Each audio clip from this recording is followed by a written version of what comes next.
She must be removed before the council meets.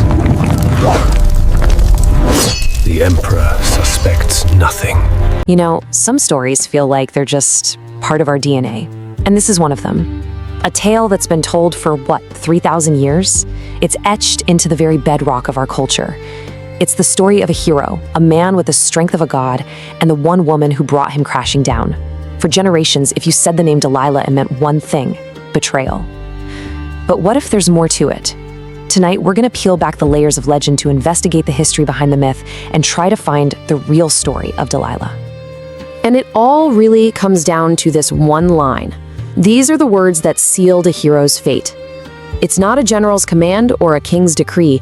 It's an intimate, almost desperate question from a lover. And this question, it gets right to the heart of the whole story, laying bare the psychological game, the emotional pressure that turned what might have been a love story into a timeless legend of ruin. So who was this woman, really? Who was Delilah? Was she just the classic femme fatale, a greedy temptress who sold out the man who loved her for a pile of silver? Or was there something else going on? Could she have been a patriotic spy on a secret mission for her people? Or maybe, just maybe, she was a survivor, a pragmatic woman in a brutal man's world, just using the only weapons she had. That's what we're here to figure out. We're gonna sift through the evidence and try to find the real Delilah. So, here's our game plan.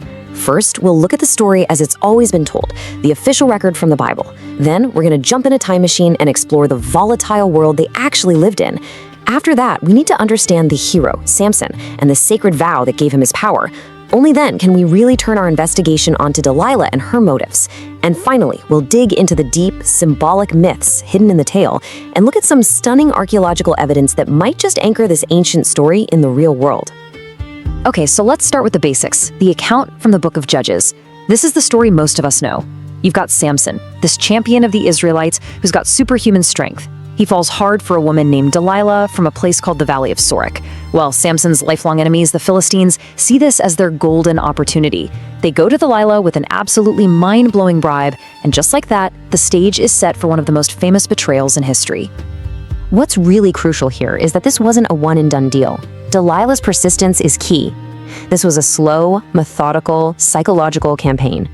First, she tries tying him up with 7 fresh bowstrings. He just plays along and then, snap, breaks them like they're nothing. Okay, plan B, new ropes that have never been used. He snaps those like thread. For the third attempt, he actually lets her weave his hair directly into a loom. He just wakes up and rips the whole thing right out of the floor. Each time she cries out, "The Philistines are upon you, Samson!" And each time he makes her look like a fool. But she keeps at it, nagging him, pleading with him, until finally, he breaks. And the fallout, well, it is immediate, and it is horrifying. While Samson's asleep in her lap, she calls in a Philistine barber to shave off his 7 braids. When Delilah screams her warning one last time, he wakes up, but something's different. His power is gone. He feels that his God has left him, and in that moment, the Philistines rush in. They gouge out his eyes, chain him in bronze shackles, and haul him off to a prison in Gaza to spend the rest of his days as a slave, grinding grain. The great champion of Israel has been broken. Now, to really understand this story, you have to zoom out, way out. Forget the personal drama for a second and look at the bigger picture of the 11th century BCE, because this wasn't just some messy breakup. The affair between Samson and Delilah was happening right on the front lines of a bitter, all-out war between 2 very different cultures, both fighting for the future of this land. You have to picture this time period. It was chaos. Around 1200 BCE, the entire Eastern Mediterranean was in turmoil. The great empires were falling apart in what historians now call the Late Bronze Age collapse. And a big reason for this was the arrival of mysterious groups from the sea, known as the Sea Peoples. They were causing havoc everywhere. And right around 1175 BCE, Egyptian records mention a specific group they fought off called the Peleset. Well, the Peleset are who we now know as the Philistines. By the time of our story, they'd set up a powerful group of city-states on the coast, which put them in direct conflict with the Israelite tribes who were emerging in the hills. And when you put these 2 societies side by side, the differences are just stark.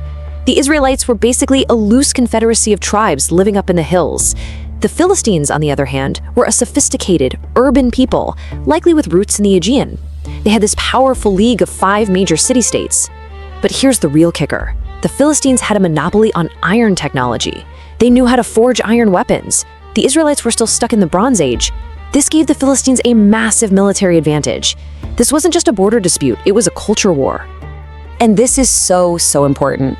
Where Delilah lived, the Valley of Sorek. This wasn't some sleepy, out-of-the-way place. It was a strategic borderland, a buffer zone, sandwiched right between the Philistine coast and the Israelite hills of Judah. Her home was quite literally on the front line of an active conflict. And that changes everything, doesn't it? She's not just some woman who meets a guy. She's a person living in a war zone where choosing a side could mean the difference between life and death. Okay, so to really get the betrayal, we first have to deconstruct the hero himself. What was the real secret to Samson's incredible strength? And the story's pretty clear that it was way more than just having long hair. It was all tied up in a sacred, lifelong promise he had with his God, a special kind of oath known as the Nazirite vow. Samson was a Nazirite from the moment he was born. Now, this was an ancient vow, and it was all about being set apart, consecrated to God.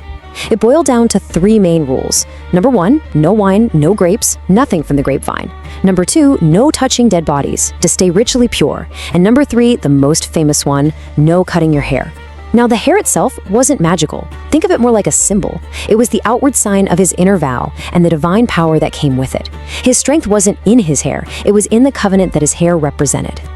But here's the thing, and this is Samson's great tragic flaw. Long before he ever even met Delilah, he was already playing fast and loose with his own rules. The story tells us he touches the dead carcass of a lion. That's a direct violation. He throws a huge wedding feast, and back then, a feast without wine was pretty much unheard of. So he was already chipping away at the very foundation of his own strength. When he finally spills his secret to Delilah, it isn't the single thing that brings him down. It's more like the final straw, the last piece of a vow that he had already broken in his heart. And that, of course, brings us right back to her. Now that we understand Samson wasn't exactly on solid ground to begin with, we can turn the spotlight back fully on Delilah. So, why'd she do it? Was it really just about the money? Or were there deeper, more powerful motivations at work here? First off, let's not downplay the motive the story gives us. Money. A lot of money. The Philistine lords offered her 5,500 shekels of silver. I mean, that is an absolutely astronomical fortune for the time. Just for some perspective, other ancient law codes valued a common worker's entire life at maybe 50 shekels. This was life-changing, buy a massive estate, never work again kind of money. So yeah, simple greed is a very powerful and very plausible explanation. But what if it wasn't about personal greed? Let's try to see it from her perspective for a minute. Samson wasn't just some guy from the other side. He was a one-man wrecking crew. The Bible says he killed thousands of her people. He burned their crops, he terrorized their towns. He was, without a doubt, the single biggest threat to the Philistines' existence. So, from that point of view, could Delilah have been acting as a patriot, a spy on a high-stakes mission to neutralize her country's greatest enemy? It's a compelling thought. You know, modern scholars have looked at this story from all kinds of angles. Of course, you have the classic view. Delilah the femme fatale, the timeless symbol of a dangerous woman. But more recent interpretations, especially from feminist historians, paint a different picture. They see a pragmatic survivor, a woman with no real power in a man's world, who used her intelligence and her charm to secure a future for herself. Then there's the national heroine theory we just talked about, and some theological takes even see her as a kind of unwitting catalyst, the person who had to strip Samson of his pride so that he could have his final redemptive moment. All right, now let's go a layer deeper. Because underneath all the history and the politics, a lot of scholars believe the story of Samson and Delilah is actually echoing a much, much older kind of story, an ancient myth about the fundamental forces of nature. It might be hidden right there in their names. Samson's Hebrew name, Shimshon, comes directly from the Hebrew word for the sun, Shemesh, and his long flowing hair is a perfect metaphor for the sun's rays, right? On the flip side, Delilah's name sounds a whole lot like the Hebrew word for night, Lila. So if you look at it that way, their personal story becomes this grand cosmic allegory. Delilah, the night, seduces Samson, the sun. She cuts off his rays, his hair, and plunges him into darkness. His blinding is the final act of putting out the light. It's the ancient story of day versus night playing out in human form. Okay, for the final leg of our investigation, we're gonna move away from theories and texts and get our hands dirty. Metaphorically, of course. We're looking at archaeology. We're looking for hard, physical evidence in the ground that could either back up the biblical story or, poke holes in it, especially its unbelievable ending. So the story ends with Samson, blind and enslaved, being dragged into a Philistine temple to be paraded around as a trophy. In one last prayer, he asks for his strength back, just once more. He puts his hands on the main pillars of the temple, pushes, and brings the whole building crashing down on himself and thousands of his enemies. For centuries, critics just laughed this off. They said it was pure myth, arguing that no building, especially a temple, would be designed in such a flimsy, structurally unsound way. But then, archaeology had a surprise in store. At actual Philistine sites, places like Tel Kasile and Goth, archaeologists started digging up the foundations of their temples. And what they found? Well, it changed everything. These temples had a very specific and very unique design. The roof wasn't held up by lots of columns along the walls. It was supported by two massive central pillars made of wood and resting on stone bases. And the distance between those two pillars? About 6 feet. Easily within the reach of a single person to stand between them and push.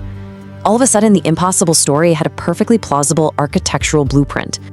The discovery makes that final scene absolutely chilling. You can just picture it. Samson, standing there between those two pillars, being mocked by the Philistine lords, and the book notes his hair had started to grow back, a symbol that his vow was being restored. He prays not to be saved, but for one last burst of strength to get his revenge. And with one final, superhuman push, the hero brings the house down in a blaze of glory and self-sacrifice. A truly terrible and powerful ending. And so, after all that, we end up right back where we started, with a question. But hopefully now, we see it with a bit more clarity, a bit more complexity. Was Delilah just the two-dimensional villain in Samson's epic, a cautionary tale? Or was she maybe the hero of her own story, one that just never got written down?